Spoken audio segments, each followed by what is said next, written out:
Albert Einstein ने एक बार कहा था, शांति सिर्फ जोर जबरदस्ती से कायम नहीं रखी जा सकती, इसे केवल आपसी समझ से ही हासिल किया जा सकता है। नमस्कार और इस खास चर्चा सत्र में आपका स्वागत है। आज हम एक ऐसे विषय की गहराई में उतर रहे हैं जो आजकल काफी चर्चा में है और महत्वपूर्ण भी। खाड़ी सहयोग परिषद यानी जीसीसी, उन देशों की उभरती हुई सॉफ्ट पावर मतलब मृदु शक्ति। और हमारी ये पूरी बातचीत ऑब्जर्वर रिसर्च फाउंडेशन ORF में छपे एक विस्तृत लेख पर आधारित है। ये विषय उन सभी के लिए काफी अहमियत रखता है जो यूपीएससी की तैयारी कर रहे हैं, खासकर मुख्य परीक्षा के अंतर्राष्ट्रीय संबंध वाले हिस्से के लिए। और हाँ, प्रीलिम्स और सामान्य जानकारी के लिए भी ये बहुत जरूरी है। तो चलिए शुरू करते हैं। सबसे पहले ये समझते हैं कि ये सॉफ्ट पावर आखिर है क्या भला। ये शब्द राजनीति विज्ञानी जोसेफ नाय ने 1990 के दशक के आखिर में दिया था। अगर बिल्कुल आसान शब्दों में कहें तो ये किसी देश की वो ताकत है जिससे वो मतलब जोर जबरदस्ती या पैसे के दम पर नहीं, बल्कि अपने आकर्षण और भरोसे के जरिए दूसरों पर असर डालता है। हाँ, बिल्कुल सही कहा आपने। न्यूडीज के 3 खास हिस्से बताए थे। पहला है संस्कृति, मतलब किसी देश की कला, उसकी परंपराएं, फिल्में, संगीत, मीडिया जो दुनिया भर में पसंद किए जाएं। दूसरा है राजनीतिक मूल्य, जैसे मानवाधिकारों का सम्मान, कानून का राज, लोकतंत्र।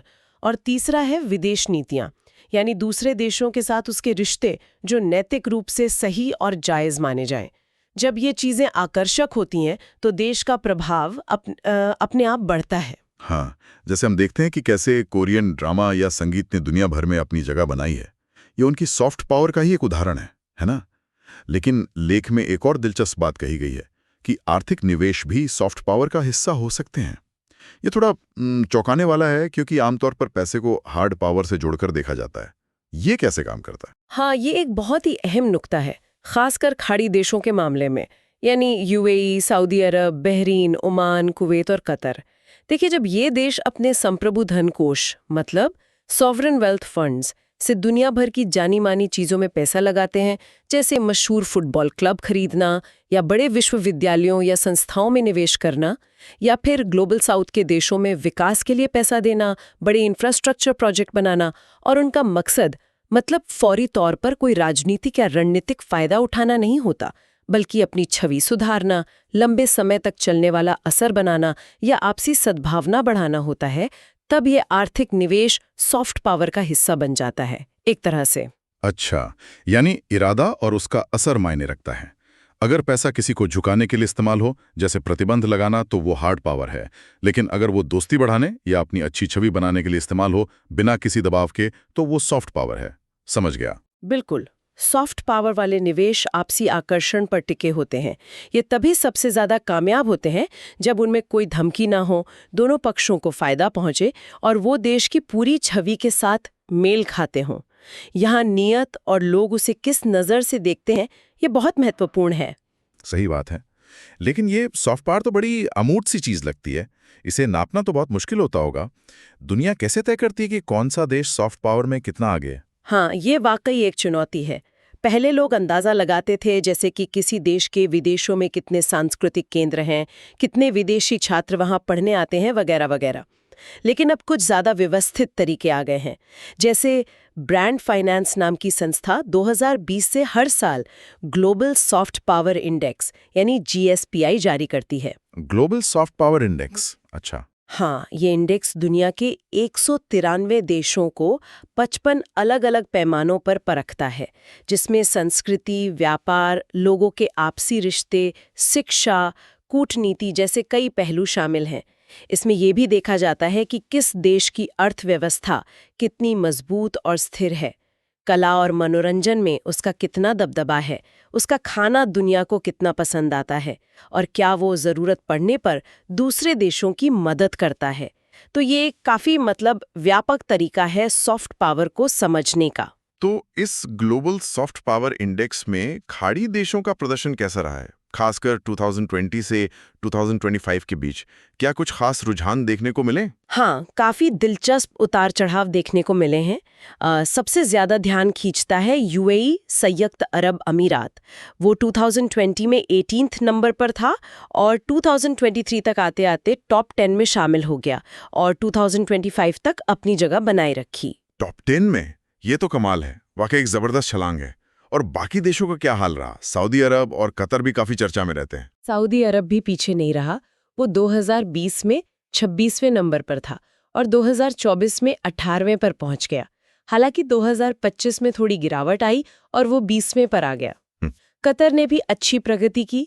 2020 में 31वें से 2024 में 21वें पर पहुंचा, पर 2025 में वो भी थोड़ा फिसलकर 22वें पर आ गया। और बहरीन, कुवैत, ओमान, इनकी रैंकिंग में भी बदलाव हुए हैं, पर वे आमतौर पर थोड़ी निचली पायदानों पर रहे हैं। जैसे बहरीन 2021 में 65वें पर था और 2024-25 तक 51वें पर आ गया। कुवैत 2023 में 35वें से गिरकर 2025 में 40वें पर चला गया और ओमान वो 40 के दशक के आखिर में ही बना रहा। ये रैंकिंग तो वाकई इन देशों की बदलती रणनीतियों और दुनिया में उनकी बढ़ती दिलचस्पी का आईना लगती हैं। तो चलिए अब थोड़ा और गहराई में जाते हैं और देखते हैं कि ये देश आखिर कर क्या रहे हैं, उनकी खास रणनीतियां क्या हैं। यूएई से शुरू करते हैं, जो इस लिस्ट में सबसे ऊपर है खाड़ी देशों में। यूएई का जोर साफ तौर पर आर्थिक निवेश और बड़े अंतर्राष्ट्रीय आयोजनों पर दिख रहा है। सरकारी आंकड़ों के मुताबिक 2023 में यूएई का विदेशों में कुल निवेश 262 अरब अमरीकी डॉलर से ज्यादा था, जो 2016 के बाद से हर साल औसतन 13.4% बढ़ रहा है। 2022 से तो वो खाड़ी का सबसे बड़ा बाहरी निवेशक भी बन गया है। और इस आर्थिक ताकत को उन्होंने एक्सपो 2020, जलवायु परिवर्तन पर COP28 सम्मेलन और वर्ल्ड गवर्नमेंट समिट जैसे बड़े आयोजनों की मेजबानी करके और चमकाया है। इससे दुनिया भर में उनकी पहचान और धाक मतलब दोनों बढ़ी हैं। यानी पैसा और बड़े इवेंट्स का कॉकटेल। जब अब सऊदी अरब की बात करते हैं, उनकी रैंकिंग बढ़ी फिर थोड़ी गिरी। मामला क्या है वहाँ? सऊदी अरब का मामला थोड़ा ज्यादा पेचीदा है। वो भी आर्थिक ताकत का इस्तेमाल कर रहे हैं और काफी पहले से कर रहे हैं। 1963 से ही वो मध्य पूर्व और दूसरे इलाकों में मदद देने वाला एक बड़ा देश रहा है। अनुमान है कि उन्होंने अब तक करीब 206 अरब डॉलर की मदद दी है, जो उस दौरान खाड़ी देशों की कुल मदद का लगभग 60% है। इराक, मिस्र, पाकिस्तान, सीरिया जैसे देशों को उनसे काफी मदद मिली है। और संयुक्त राष्ट्र के मानवीय मामलों के समन्वय कार्यालय यानी ओचा के अनुसार 2025 में वो दुनिया के टॉप 5 मानवीय सहायता देने वाले देशों में शामिल है। ये तो बहुत बड़ी रकम है। लेकिन क्या ये सिर्फ मदद है या इसके पीछे कोई और रणनीति भी है, मतलब सॉफ्ट पावर के लिहाज से? देखिए, ये सिर्फ दरियादिली नहीं है, ये एक सोची समझी रणनीति भी है, खासकर अपनी अंतर्राष्ट्रीय छवि सुधारने के लिए। यमन में सैन्य दखल जो 2015 से चल रहा है और पत्रकार जमाल खशोगी की हत्या 2018 में, इन मामलों से सऊदी अरब की छवि को काफी धक्का लगा था। तो ये सॉफ्ट पावर बढ़ाने की कोशिशें उस छवि को सुधारने का भी एक तरीका है। और हाल में जो रैंकिंग में थोड़ी गिरावट आई, मतलब 2024 में 18वें से 2025 में 20वें पर, उसकी एक वजह ये हो सकती है कि उनका संप्रभु धन कोष PIF आजकल अपने देश के अंदर चल रहे बड़े बड़े प्रोजेक्ट्स पर ज्यादा ध्यान दे रहा है, विजन 2030 के तहत जो है। समझ गया, घरेलू फोकस ज्यादा हो गया शायद। अच्छा, अब कतर की तरफ चलते हैं। उनकी रणनीति कैसे अलग है? वे भी काफी सक्रिय दिखते हैं अंतर्राष्ट्रीय मंच पर। हाँ, कतर अपनी विदेश नीति और मीडिया के जरिए सॉफ्ट पावर बनाने के लिए जाना जाता है। उनका सबसे बड़ा हथियार है अल जजीरा मीडिया नेटवर्क, जो 1996 में शुरू हुआ और 2006 में इसका अंग्रेजी चैनल भी आ गया। कई जानकार मानते हैं कि अल जजीरा ने कतर के राजनीतिक नजरिए को, जो मतलब राजनीतिक इस्लाम और पैन अरब राष्ट्रवाद का मिला जुला रूप है, दुनिया भर खासकर अरब जगत में फैलाने में बड़ी भूमिका निभाई है। मीडिया का जबरदस्त इस्तेमाल। बिल्कुल। इसके अलावा कतर मुश्किल और अहम झगड़ों में बीच बचाव करने वाले यानी मध्यस्थ की भूमिका निभाने के लिए भी जाना जाता है। जैसे यमन में 2007-8 में, हाल की हमास इजराइल बातचीत में, अफगानिस्तान और सूडान के मामलों में भी उन्होंने भूमिका निभाई। वो दोहा फोरम जैसे बड़े मंचों का आयोजन भी करता है जो उसकी विदेश नीति को और मजबूती देते हैं। मध्यस्थता की बात चली है तो ओमान का जिक्र कैसे ना हो। उन्हें तो अरब का स्विट्जरलैंड भी कहा जाता है ना? बिल्कुल। ओमान ने चुपचाप लेकिन लगातार मध्यस्थता के जरिए अपनी एक खास पहचान बनाई है। 2015 में ईरान और पश्चिमी देशों के बीच जो परमाणु समझौता हुआ था, उसका काफी श्रेय ओमान की कोशिशों को दिया जाता है। और अब 2025 में भी अमेरिका और ईरान के बीच तनाव कम करने के लिए बातचीत की मेजबानी ओमान ही कर रहा है। लेकिन दिलचस्प बात यह है कि इतनी अहम भूमिका निभाने के बावजूद GSPI रैंकिंग में ओमान 40 के दशक के आखिर में ही अटका हुआ है। ऐसा क्यों? ये दिखाता है कि सिर्फ शांत कूटनीति काफी नहीं है, उसे दुनिया भर में सही ढंग से प्रचारित करने और उसका असर दिखाने की भी जरूरत होती है।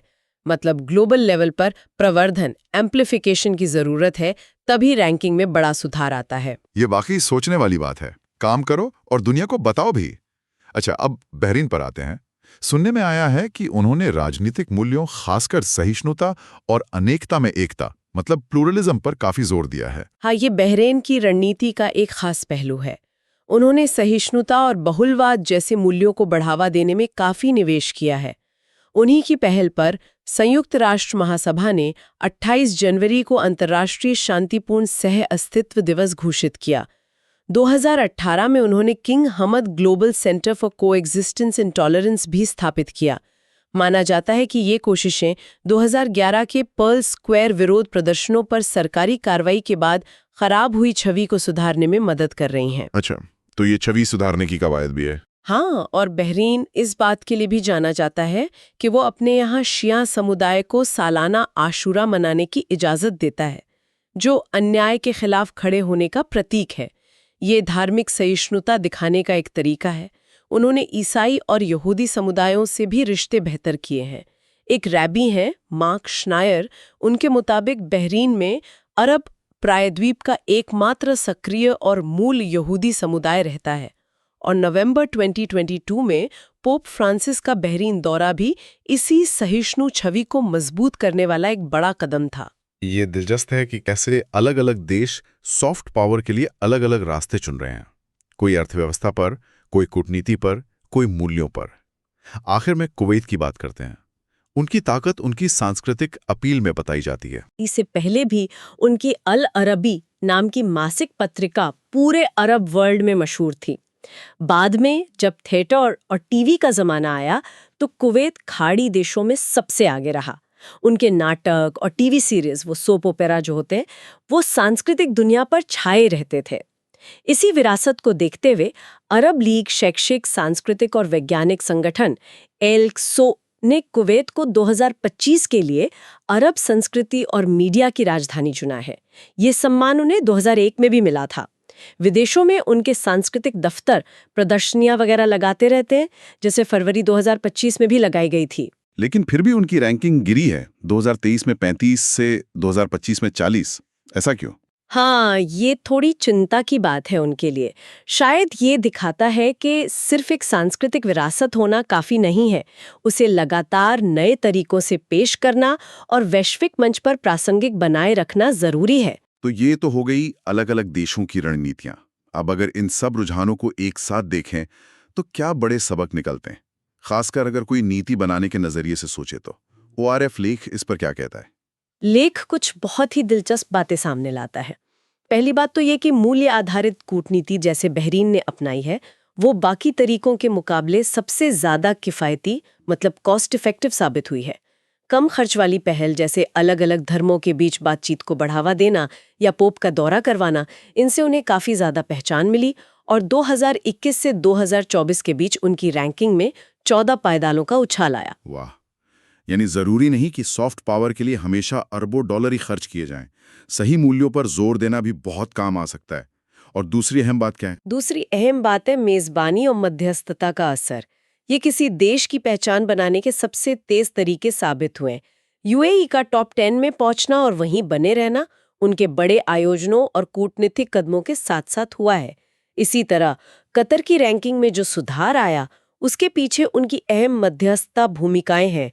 वहीं दूसरी तरफ ओमान का मामला दिखाता है कि अगर आप अपनी कूटनीतिक कामयाबी का मतलब ढिंडोरा नहीं पीटते, उसे एम्पलीफाई नहीं करते, तो रैंकिंग में उसका फायदा नहीं मिलता। मतलब काम करने के साथ साथ दुनिया को उसके बारे में बताना भी उतना ही जरूरी है, मार्केटिंग भी जरूरी है एक तरह से। बिल्कुल। और यहीं से तीसरा सबक निकलता है। जो देश रैंकिंग में थोड़ा पीछे हैं, जैसे कुवैत और ओमान, उन्हें अपनी ब्रांडिंग और संस्थागत ढांचे को मजबूत करने की जरूरत है। कुवैत की रैंकिंग में गिरावट और ओमान का ठहराव दिखाता है कि सिर्फ कुछ अच्छी पहले काफी नहीं है। उनके पीछे एक लगातार चलने वाली रणनीति और उसे लागू करने वाला ढांचा होना चाहिए। यूएई और कतर ने जैसे अपने ग्लोबल मीडिया नेटवर्क बनाए हैं, बड़े सम्मेलन आयोजित करते हैं, रणनीतिक संचार पर जोर देते हैं, वैसा कुवैत और ओमान को भी करने की जरूरत है। उन्हें अपने सॉफ्ट पावर एजेंडे को इंस्टीट्यूशनलाइज करना होगा। और सहायक इंफ्रास्ट्रक्चर जैसे थिंक टैंक, सांस्कृतिक केंद्र वगैरह में निवेश करना होगा। हाँ, बिल्कुल। फोकस रणनीति और उसे सपोर्ट करने वाले ढांचे में निवेश बहुत महत्वपूर्ण है। और सऊदी अरब का मामला क्या सिखाता है? उनका ऊपर जाना और फिर थोड़ा नीचे आना। सऊदी अरब की कहानी बताती है कि अंतर्राष्ट्रीय स्तर पर लगातार जुड़े रहना कितना जरूरी है। जब उन्होंने अपने विजन 2030 के लक्ष्यों के साथ अपने विदेशी निवेश और मानवीय मदद को जोड़ा, तो उनकी रैंकिंग चढ़ी। लेकिन 2025 में जो थोड़ी गिरावट आई, वो शायद इसलिए हुई क्योंकि उन्होंने अपना ध्यान घरेलू प्रोजेक्ट्स पर ज्यादा लगा दिया। ये दिखाता है कि भले ही आपके पास एक मजबूत राष्ट्रीय कहानी हो, विजन 2030 जैसा, लेकिन दुनिया की नज़र में अपनी जगह बनाए रखने के लिए आपको लगातार अंतर्राष्ट्रीय मंच पर सक्रिय रहना होगा, खासकर विदेशी निवेश के जरिए। मतलब स्केल और विजिबिलिटी दोनों जरूरी हैं, पैमाना भी और दुनिया की नजरों में बने रहना भी। तो कुल मिलाकर खाड़ी देश अब सिर्फ तेल और गैस के खिलाड़ी नहीं रहे। वे दुनिया में अपना प्रभाव बढ़ाने के लिए सॉफ्ट पावर का इस्तेमाल बड़ी तेजी से कर रहे हैं। यूएई, सऊदी अरब और कतर ने इसमें निवेश, बड़े आयोजनों और मीडिया के जरिए बढ़त बनाई है। बहरीन मूल्यों पर आधारित कूटनीति से अपनी जगह बना रहा है, वहीं ओमान और कुवैत को अपनी रणनीतियों को और धार देने और उन्हें दुनिया के सामने बेहतर तरीके से पेश करने की जरूरत है।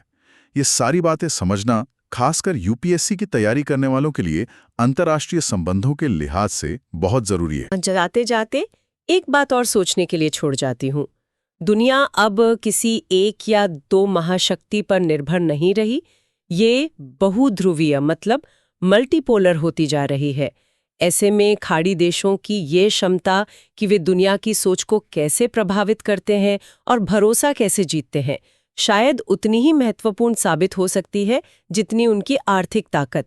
ये बात भविष्य की वैश्विक राजनीति में उनकी भूमिका तय करने में एक अहम कारक बन सकती है कि वे आकर्षण और भरोसे की ताकत का इस्तेमाल कितनी कुशलता से कर पाते हैं। बहुत खूब। इस गहरी और विस्तृत चर्चा पर आपके क्या विचार हैं? क्या खाड़ी देशों की ये सॉफ्ट पावर रणनीतियां कामयाब होंगी? क्या ये लंबे समय तक चल पाएंगी? ऑब्जर्वर रिसर्च फाउंडेशन के लेख पर आधारित हमारी इस बातचीत के बारे में अपनी राय नीचे कमेंट्स में जरूर बताएं। अगर आपको ये चर्चा जानकारी भरी लगी तो इसे लाइक करें और ऐसे ही और विश्लेषणों के लिए हमारे चैनल को सब्सक्राइब करना ना भूलें। अगर आपके मन में कोई और सवाल है तो बेझिझक पूछें। आज के लिए बस इतना ही। अगली बार फिर मिलेंगे एक नए विषय पर ऐसी ही गहरी चर्चा के साथ।